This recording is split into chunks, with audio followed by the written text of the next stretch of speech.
not here to attack. I'm just here to get the facts. And you seem to agree with a lot of things that Brian said, that you're against all immigrants being deported. You're against alligator Alcatraz, but you kind of like blow that aside.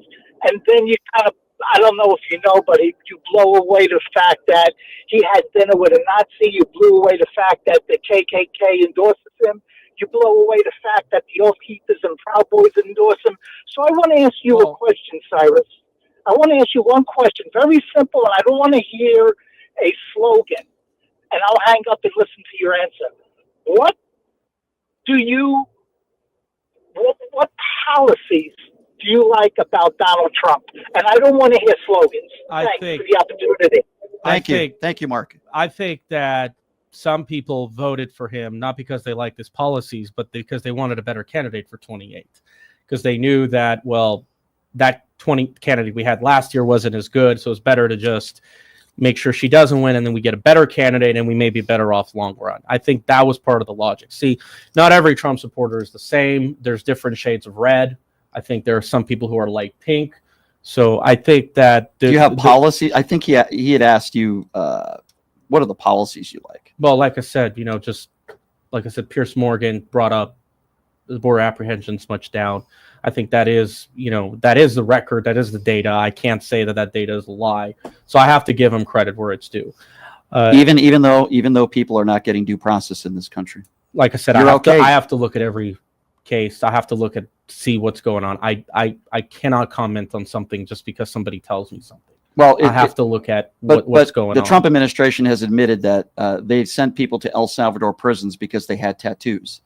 And they believed without those people getting any due process. But I think that heart of my issue is I want to audit and fine every employer who's hiring these people, at least in sectors that Americans want jobs, because not every sector is the same. And I think that we should know who they are. Donald Trump has done that. We know who he is. He's hired illegal immigrants. I'm not surprised. I'm not surprised. I think that happened in the 80s. I'm not surprised. But he still did it. He still did it. Everybody should get fined regardless. Okay. I'm pissed off at Wall Street, hedge funds. That's where my anger is. You think illegal immigrants that are working in this country is a bigger issue than all the gun violence we have in this country, or 15 million people that are going to be losing their Medicaid? I mean, you think that's a very excellent question. It's a very excellent question. My biggest issue is that our country has been hijacked by a corporate cartel. Okay. The financial system, this globalist policy has not worked for the American people. And I believe immigration has been hijacked, like every other issue, to basically serve their benefits. And by the way, I think a lot of these lobbies, they can't. I'm going to be honest with you. The people that you were sitting next to in this Jubilee thing, I find much more dangerous to the United States of America than the overwhelming majority of undocumented immigrants that are in this country that want a better life for themselves and their family. Why you're not more concerned about some of those people? Well, you just have to research them, see if they have criminal records or violent tendencies. I mean, they're defending Nazism. Okay. The overwhelming majority of per capita, you have a better chance, a better chance of being the victim of a crime from an American citizen than you do an undocumented immigrant. Don't those people? I'm not surprised, but they do have a higher crime rate than legal arrivals.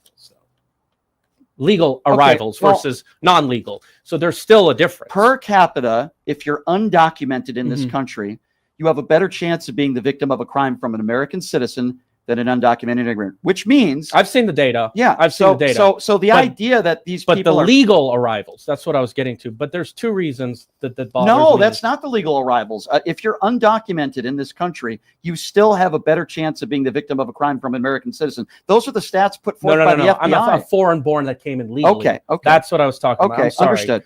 So there's two reasons why it concerns me. The hedge funds, private equity, I believe that it's being done for their interest. And this leads me to my other point. I run an urban planning organization because my top issue in America is not immigration. It's two things that I dislike about America. America has lost its family structure, its gender roles and everything else. Can I ask you about that? Decline of marriages, birth rates. Can I ask you about that? Yeah. I believe you're being genuine with me when you care about family structure. You know where I'm going to go with this. Yeah. You care about family structure, which, by the way, I do as well. I'm with you. Natural. We need to keep reproducing. But if you care about family structure, then why would you vote for the guy that's cheated on every single woman he's ever had? He had unprotected sex with a porn star. How do I know? He paid Stormy Daniels $130,000. He bragged about sexual assault. He bragged about he has issues, but I want to get to my other point. But hold on, hear me out, Cyrus. I'm not trying to attack you on this. You're bringing up family structure, and I hear this from Republicans all the time. The nuclear family. That's not really so much of a political issue. That's a cultural issue. The mass media is responsible. But the leader of your leader of your party is a serial cheater and abuser. That's too bad, and I should condemn that. But let me get to my other point, because I run a local chapter of an urban planning organization. We have chapters around the world. Where America really disgusts me is its urban planning system. Okay. We can't get around without cars in most places. Most homes are really close together here in Las Vegas and much of the country. We have a situation where car travel has its downsides.